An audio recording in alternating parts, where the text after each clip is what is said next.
Hello everyone, good morning to all of you. आप सभी का पुनः स्वागत है मेरे YouTube channel Gunjan Sharma biology foundation में।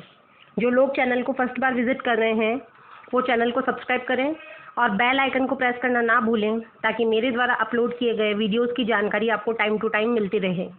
आज का जो वीडियो है वो 11th class second chapter classification of biological classification से रिलेटेड है और ये इसका पार्ट 5 है। इसके पहले जो 4 पार्ट थे वो चैनल के ऊपर अपलोड किए जा चुके हैं, जिनकी इन्फॉर्मेशन आपको स्क्रीन पर दिख रहे आई बटन को क्लिक करने से मिल जाएगी। आज का जो टॉपिक है वो पर्टिकुलर सेकंड चैप्टर में क्लासिफिकेशन ऑफ फंगी को लेकर है, जिसके बारे में हम जो फंगी की 4 क्लासेज हैं, फाइकोमाइसिटीज, एस्कोमाइसिटीज, बेसिडियोमाइसिटीज और ड्यूटेरोमाइसिटीज, उनके बारे में एनसीईआरटी का फुल एक्सप्लेनेशन देखेंगे। तो ज़्यादा से ज़्यादा बेनिफिट लेने के लिए वीडियो का फुल सेशन आप विजिट करें। आइए स्टार्ट करते हैं आज का वीडियो। सबसे पहली क्लास जो है वो है फाइकोमाइसिटीज़। तो फाइकोमाइसिटीज़ में जो कैरेक्टर्स हैं वो इस तरीके से हैं। Members of Phycomycetes are found in aquatic habitats. जो इसके मेंबर हैं वो जनरली आपको एक्वेटिक हैबिटाट यानी कि जो वाटर कंडीशंस हैं वहाँ पर मिलेंगे। एंड ऑन डिकेइंग वुड, इसके अलावा जो सड़ी गली हुई लकड़ियाँ हैं उनके ऊपर मिलेंगे। एंड डैम्प प्लेसेस, जहाँ पर बहुत ज़्यादा नमी है वहाँ पर आपको इनके मेंबर मिलेंगे। As obligate parasites on plants, और ये जो इनकी जो लिविंग कंडीशंस होंगी वो एज ऑब्लिगेट पैरासाइट्स होंगी प्लांट्स के ऊपर। ऑब्लिगेट को हिंदी में कहते हैं अविकल्पी, यानी जिसके पास में कोई ऑप्शन नहीं है। अगर उनको अपने लाइफ को कंटिन्यू रखना है तो उनको प्लांट्स होस्ट के फॉर्म में चाहिए ही। तो जिनको होस्ट की आवश्यकता ज़रूरी है ऐसे पैरासाइट्स कहलाते हैं ऑब्लिगेट पैरासाइट्स। तो याद रखिए फाइकोमाइसिटीज़ जो है वो ऑब्लिगेट पैरासाइट्स है प्लांट्स के ऊपर। द माइसीलियम इज असेप्टेट, इनका जो माइसीलियम है वो असेप्टेट होता है। पहले हम ये देखेंगे कि माइसीलियम होता क्या है। हमने प्रीवियस वीडियोस में आपके साथ में डिस्कस किया था कि जो फंगी है उसके अंदर थ्रेड लाइक स्ट्रक्चर कहलाते हैं हाइफी, और group of hyphae is known as the mycelium.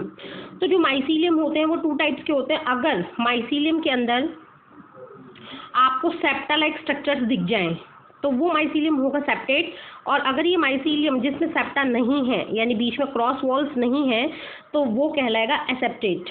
Septate के अंदर एक सेल के अंदर एक न्यूक्लियस यानी यूनिसेलुलर कंडीशन आती है, और असेप्टेट के अंदर एक सेल में बहुत ज़्यादा न्यूक्लियस होने के कारण मल्टी सेलुलर, या फिर हम ये कह सकते हैं मल्टी न्यूक्लिएट, या फिर हम ये कह सकते हैं कि सीनोसाइटिक कंडीशन आती है। तो जो इसका माइसीलियम होता है वो असेप्टेट होने के साथ साथ सीनोसाइटिक भी होता है।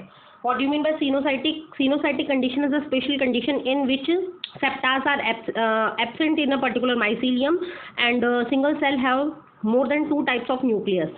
Asexual reproduction takes place by zoospore. इसका जो asexual reproduction होगा वो zoospores के द्वारा होगा। zoospores मोटाइल होते हैं। यहाँ पर हम इसके मेंबर का स्ट्रक्चर देख रहे हैं। इसका मेंबर है राइजोपस। तो राइजोपस जो है जिसको आप ब्रेड मोल्ड कहते हैं, उसके अंदर जो आपने स्ट्रक्चर देखा है तो उसके अंदर ये राउंड स्ट्रक्चर जो आपको दिख रही है वो स्पोरेंजियम है। इनके अंदर मियोसिस डिवीजन होने के कारण स्पोर्स का जनरेशन होता है, और ऐसी जो फ्रूटिंग बॉडीज जिनके ऊपर स्पोरेंजियम बनती है वो कहलाते हैं स्पोरेंजियोफोर। ये आपको थ्रेड लाइक स्ट्रक्चर हाइफा दिखा रखा है, और हाइफा का जो ये ग्रुप है वो कहलाता है माइसीलियम। नीचे रूट लाइक स्ट्रक्चर्स हैं, और जो ये सबस्ट्रेटम से इसको अटैच करवा रही है वो कहलाती है राइजोइड्स। तो इस तरीके से ये स्ट्रक्चर है। जूस्पोर्स के अलावा इसका जो असेक्सुअल रिप्रोडक्शन होता है वो अप्लेनोस्पोर्स के द्वारा होता है। दोनों में डिफरेंस ये है कि जूस्पोर्स तो मोटाइल होते हैं क्योंकि उनके अंदर फ्लैजेला प्रेजेंट रहता है, जबकि एप्लेनोस्पोर में फ्लैजेला जैसी कोई कंडीशन नहीं होती है, स्ट्रक्चर नहीं होते हैं, जिसके कारण वो नॉन मोटाइल्स होते हैं। These spores are endogenously produce in sporangium. Endogenously का मतलब है अंदर, स्पोरेंजियम के अंदर। देखा होगा आपने इस डायग्राम में कि जो स्पोर्स हैं वो स्पोरेंजियम के अंदर बन रहे हैं, तो अंदर बनने को हम बोलते हैं endogenously. Next, a zygospore is formed by fusion of 2 gametes. जैसे ही फंगी के 2 गैमेट यानी मेल और फीमेल आपस में कांटेक्ट में आएंगे तो जो रिजल्टेंट स्ट्रक्चर है वो बनेगा zygospore. This gametes are similar in morphology. ये जो गैमेट्स हैं वो मॉर्फोलॉजी में सेम हो सकते हैं। अगर इनकी बनावट एक जैसी होगी तो इनके लिए टर्म काम में आएगी आइसोगैमस। और ये जो है साइज एंड शेप में डिफरेंट भी हो सकते हैं। अगर ऐसे होंगे तो ये कहलाएंगे एन आइसोगैमस या फिर oogamous. Some common examples are mucor. इसका एक एग्जांपल है म्यूकर। दूसरा एग्जांपल है राइजोपस जिसको आप ब्रेड मोल्ड के नाम से जानते हैं। थर्ड है एल्बुगो। तो एल्बुगो आपके लिए बहुत ज़्यादा इंपॉर्टेंट है क्योंकि एल्बुगो एक पैरासाइट फंगी है जो कि मस्टर्ड जो प्लांट है उसके ऊपर as a obligate parasite stay करती है। नेक्स्ट यहाँ पे म्यूकर का डायग्राम है, सेम स्पोरेंजियम जिसके अंदर स्पोर्स डेवलप होंगे। नेक्स्ट है स्पोरेंजियोस्पोर्स जिसके थ्रू इनके अंदर सेक्सुअल रिप्रोडक्शन की प्रोसेस होगी। कोल्यूमेला है, कोल्यूमेला इनको बेस प्रोवाइड कर रहा है। एरियल हाइफा, हाइफा यानी कि जो मतलब सॉइल के अंदर नहीं है, सॉइल के ऊपर है तो वो एरियल है। और प्रोस्टेट हाइफी जो लेफ्ट टू राइट मूव कर रहे हैं। सबस्ट्रेटम हाइफी जो सबस्ट्रेटम से जुड़े हुए हैं और राइजोइड्स की वजह से ये सॉइल के ऊपर या सबस्ट्रेटम के ऊपर अटैच रहता है। नेक्स्ट उसके बाद में सेकंड जो क्लास है वो है ascomycetes, commonly known as sac fungi. इनको थैली कवक या थैले जैसे कवक या सैक फंगी के नाम से भी जाना जाता है। The ascomycetes are mostly multicellular, ये ज़्यादातर यानी 99% तो मल्टी सेलुलर होते हैं, बट इसका एक एग्जाम्पल ऐसा है, एक ऐसा एक्सेप्शन है जो यूनिसेलुलर होता है। तो इसके ऊपर कॉम्पिटिशन के मोस्ट ऑफ क्वेश्चंस पुट होते हैं कि जो यूनिसेलुलर फंगी है उसका एग्जाम्पल दीजिए। तो यूनिसेलुलर फंगी एक ही है यीस्ट, जिसका साइंटिफिक नेम होता है या बॉटनिकल नेम होता है सैकेरोमाइसीज। और अगर मल्टीसेलुलर का एग्जांपल देखें तो जैसे कि पेनिसिलियम हो जाएगा। और पेनिसिलियम नोटेटम एक ऐसी फंगी है जिससे कि मतलब वर्ल्ड का फर्स्ट एंटीबायोटिक जो था पेनिसिलिन, अलेक्जेंडर फ्लेमिंग ने उसको सेपरेट किया था। तो वो जो फंगी थी पेनिसिलियम नोटेटम वो एस्कोमाइसिटीज का ही मेंबर होती है। दे आर सेप्रोफाइटिक, ये सेप्रोफाइटिक होते हैं, मीन अपना जो फूड है वो fungi dead and decay part से या डेड एंड डिके ऑर्गेनिज्म से रिसीव करती है। डिकम्पोजर्स होते हैं, फंगीज क्या करती हैं, कॉम्प्लेक्स मटेरियल्स को सिंपल मटेरियल में कन्वर्ट करती हैं। पैरासिटिक होती हैं क्योंकि ज़्यादातर प्लांट्स एंड ऑर्गेनिजम्स में इसके द्वारा डिजीज फैलती है। एंड कॉप्रोफिलस, कभी कभी ये जो डंग वगैरह होते हैं, गोबर वगैरह होते हैं या जो वेस्ट मटीरियल होते हैं, एक्सक्रीटा होता है, उसके ऊपर भी ये डेवलप होती हैं, तो इसीलिए इनको कॉप्रोफिलस भी कहा गया है। Mycelium is branch and septate, ascomycetes का जो माइसीलियम होगा वो ब्रांच होगा। ब्रांच इस तरीके से उसके अंदर कंडीशंस बनती जाएंगी।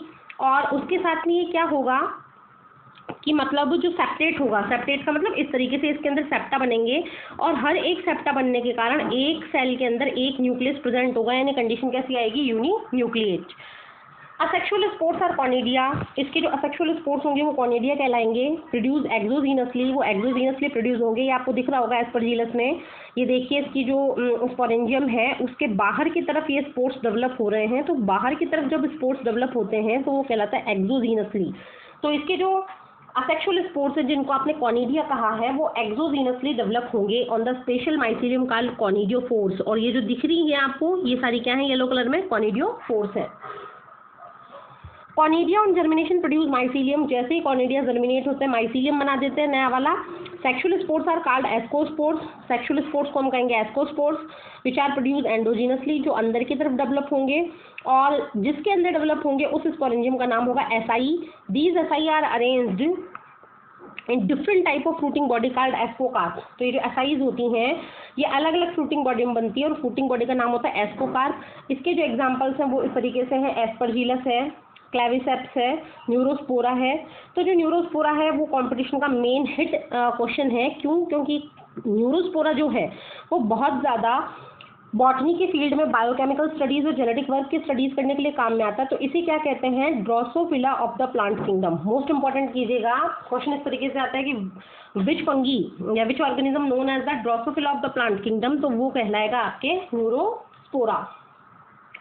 Many member like morels and truffles are edible, ये जो मोरल्स हैं बफल्स हैं ये खाने योग्य होते हैं। एंड कंसिडर्स एट डेलिकेशियस, इनको बहुत ही ज़्यादा स्वादिष्ट व्यंजन माना जाता है, इनको खाया जाता है। थर्ड जो इसकी क्लास है फंगी की वो है बेसिडियोमाइसिटीज। बेसिडियोमाइसिटीज को हम commonly known form of basidiomycetes as mushrooms, जो हम मशरूम्स हैं खाने के योग्य होते हैं, खाने के काम में आते हैं। ब्रैकेट फंगी है, पफ बॉल्स है, ये पफ नहीं है, ये पफ के साथ बॉल भी आएगा, मिसप्रिंटिंग है। तो mushroom, bracket fungi, puff balls, ये जो हैं तीनों ये बेसिडियोमाइसिटीज के अंतर्गत आती हैं। They grow in soil on log and tree stumps, ये तीनों जगह ग्रोथ कर सकती है, या तो मिट्टी में या जो पेड़ के कटे हुए तने होते हैं उनके ऊपर, या फिर कोई भी लॉग वगैरह जो चीज़ें जैसी होती हैं उनके ऊपर ये ग्रोथ करती हैं। And in living plant body, ये जो प्लांट बॉडी है, लिव प्लांट बॉडी है, जिंदा जो प्लांट्स हैं उनके अंदर भी पैरासाइट्स के फॉर्म में पाई जाती हैं, जैसे कि dust and smut. Mycelium is branch and septate, इनका जो माइसीलियम होगा वो सेम ब्रांच होगा, सेप्टेट होगा, मीन यूनिन्यूक्लिएट कंडीशन आएगी। The asexual spores are generally not found but vegetative reproduction by fragmentation is common, इसके अंदर असेक्सुअल रिप्रोडक्शन नहीं होगा बट वेजिटेटिव होगा, और वो वेजिटेटिव जिसकी वजह से होगा वो होगा fragmentation. The sex organ are absent, sex organs नहीं होंगे but plasmogamy brought about by fusion of two vegetative और somatic cell different strands of genotype. अब क्या होता है कि मैंने आपको जब फंगी के जनरल कैरेक्टर्स बताए थे पिछले वीडियोस में, तो मैंने आपको बताया था कि इसका सेक्सुअल रिप्रोडक्शन 3 फेजेस में होता है। नंबर 1, जब इन दो गैमेट्स के आपस में प्रोटोप्लाज्म फ्यूज होते हैं तो वो प्रोसेस कहलाती है प्लाज्मोगेमी। आफ्टर दैट उनके न्यूक्लियस कंबाइंड होते हैं तो वो कंडीशन कहलाती है कैरियोगेमी। और आफ्टर दैट जो डिप्लॉयड कंडीशंस होती है उनके अंदर मियोसिस होने के कारण हैप्लॉयड स्पोर्स बनते हैं। तो यहाँ पर सेक्सुअल स्टेज पूरी नहीं होगी, लेकिन सेक्सुअल स्टेज का जो फर्स्ट स्टेप है जिसे कि आप प्लाज्मोगेमी कहते हैं, तो वो प्लाज्मोगेमी यहाँ पर होगी बेसिडियोमाइसिटीज में। The resultant structure is dikaryotic. जो आफ्टर दैट जो रिजल्ट बनेगा वो डाइकैरियोटिक होगा, मीन उसमें 2 न्यूक्लियस होंगे, डिप्लॉयड कंडीशंस पाई जाएंगी, which ultimately gives rise to basidium, जिनसे बेसिडियम बनेंगे, बेसिडियम स्पोर्स बनेंगे। Karyogamy and meiosis takes place in the basidium, और फिर फाइनली बेसिडियम के अंदर कैरियोगेमी भी होगी और मियोसिस भी होगा, और उसके कारण से 4 बेसिडियोस्पोर्स इसमें फॉर्म्ड होंगे। यहाँ पे ये डायग्राम आपको दिखा रखा है, लाइकोपर्डॉन पफ बॉल्स का दिखा रखा है, covered smut image by Ustilago, जो स्मट्स होती हैं उसको अस्टिलागो कहा गया है, और इस तरीके से ये प्लांट्स के अंदर इनको शो किया गया है। The basidiospores are exogenously produce on the basidium. ये जो बेसिडियोस्पोर्स हैं ये एक्चुअली में एक्सोजीनस यानी बाहर की तरफ बनते हैं बेसिडियम के। The basidia arrange in fruiting body called basidiocarp, और बेसिडिया जिस फ्रूटिंग बॉडी पे होती हैं उस फ्रूटिंग बॉडी का नाम होता है basidiocarp. Some common member are, इसके जो कॉमन मेंबर हैं वो है फर्स्ट अगेरिकस, जिसको आप मशरूम के नाम से जानते हैं, अस्टिलागो जिसको आप स्मट के नाम से जानते हैं, और पक्सीनिया जिसको आप रस्ट के नाम से जानते हैं। तो ये अस्टिलागो और पक्सीनिया बहुत ज़्यादा इंपॉर्टेंट है as a view of the competition exam. तो इसमें आप याद रखिए इनके जो साइंटिफिक नेम्स हैं कि स्मट का जो साइंटिफिक नेम होता है वो होता है अस्टिलागो, और रस्ट का जो होता है वो होता है पक्सीनिया। नेक्स्ट लास्ट है ड्यूट्रोमाइसिटीज। ड्यूट्रोमाइसिटीज को हम कहेंगे इम्परफेक्ट फंगी। कंपटीशन का हिट क्वेश्चन है कि इम्परफेक्ट फंगी के नाम से किस फंगी को जाना जाता है, तो ड्यूट्रोमाइसिटीज को। क्यों कहा जाता है? क्योंकि इसके असेक्सुअल और वेजिटेटिव ही फेज हमें पता है, जबकि इसकी सेक्सुअल स्टेज के बारे में हमें अभी तक कोई भी इन्फॉर्मेशन नहीं है। When the sexual form of these fungi were discovered they were move into classes they rightly belong to. जैसे ही इनकी सेक्सुअल स्टेज का पता लगेगा वो उन क्लासेस में मूव कर जाएगी जहां पर वास्तविकता में इनको होना चाहिए था। It is also possible that the asexual and vegetative stage have been given one name and place under deuteromycetes. ऐसा भी हो सकता है कि असेक्सुअल को और वेजिटेटिव को एक ही नाम देकर ड्यूट्रोमाइसिटीज में रख लिया जाए and the sexual stage please under another class. और ये प्लीज नहीं है, ये प्लेस है कि जो कि मतलब सेक्सुअल स्टेज है उसको दूसरी किसी क्लास में प्लेस कर दिया जाए। ये डायग्रामेटिकली आपको माइक्रोस्कोपिक डायग्राम दिखाए गए हैं इनके। Later when the linkages were establish, जब इनके बीच में आपस में संबंध बैठेंगे, the fungi were correctly identify, तो हम फंगी को करेक्ट आइडेंटिफाई कर पाएंगे and move out of deuteromycetes, और उसको ड्यूट्रोमाइसिटीज क्लास से बाहर निकाल पाएंगे। The deuteromycetes reproduce only by asexual spores known as conidia. तो यानी अभी तक इसमें जो असेक्सुअल रिप्रोडक्शन होता है वो किसके माध्यम से होता है? कॉनिडिया के माध्यम से। द माइसीलियम इज सेप्टेट, इसका माइसीलियम सेप्टेट होता है, सेप्टा पाए जाते हैं, यूनिन्यूक्लिएट कंडीशन होती है, ब्रांच होते हैं। सब मेंबर आर सेप्रोफाइट, इनके कुछ मेंबर सेप्रोफाइट होते हैं, मतलब है डेड और डिके पार्टिकल से अपना फूड लेते हैं। कुछ पैरासाइट्स होते हैं यानी लिविंग बॉडी के अंदर पाए जाते हैं, होस्ट के अंदर पाए जाते हैं। While a large number of them are decomposer, लेकिन बहुत ज़्यादा क्या होते हैं? डिकम्पोजर होते हैं, जो कि लिटर का मतलब है प्लांट जो डिके और रोटन प्लांट्स लीव्स होती हैं, स्टेम्स होते हैं, उनको सबको मिलाकर हम बोलते हैं लिटर। तो लिटर को डिकम्पोज करते हैं, कॉम्प्लेक्स सब्सटेंस को सिंपल सब्सटेंस में कन्वर्ट करते हैं और एज अ हेल्पर अपना रोल प्ले करते हैं मिनरल साइक्लिंग में। सम एग्जाम्पल्स आर, इनके जो कुछ एग्जाम्पल्स हैं वो है ऑल्टरनेरिया, फिर दूसरा है कोलेटोट्राइकम और थर्ड है ट्राइकोडर्मा। तो इस तरीके से ये जो है 3 एग्जाम्पल्स हैं ड्यूट्रोमाइसिटीज इम्परफेक्ट फंगी के। और इस तरीके से फंगी की जो क्लास है वो यहीं पे पूरी हो रही है, जो अपना 5 किंगडम था थ्योरी उसका। एनिमेलिया और प्लांट किंगडम के लिए हम सेपरेट वीडियोस बनाएंगे। इस चैप्टर के अंदर आपको वायरस, विरोइड और लाइकिन का टॉपिक बचता है, जिसको हम नेक्स्ट वीडियो में कंप्लीट करेंगे। और आशा है कि आज का वीडियो आपको समझ में आया होगा, फिर कंसेप्ट क्लियर हुए होंगे। और ऐसी कोरोना पेंडेमिक सिचुएशंस में आपको इन वीडियोस को देखकर बहुत ज़्यादा हेल्प मिल रही होगी। जो भी आपके फीडबैक्स हैं वो कमेंट सेक्शन में ज़रूर लिखें, और ज़्यादा से ज़्यादा वीडियो को लाइक और शेयर करें। और तब तक के लिए हैव अ नाइस डे।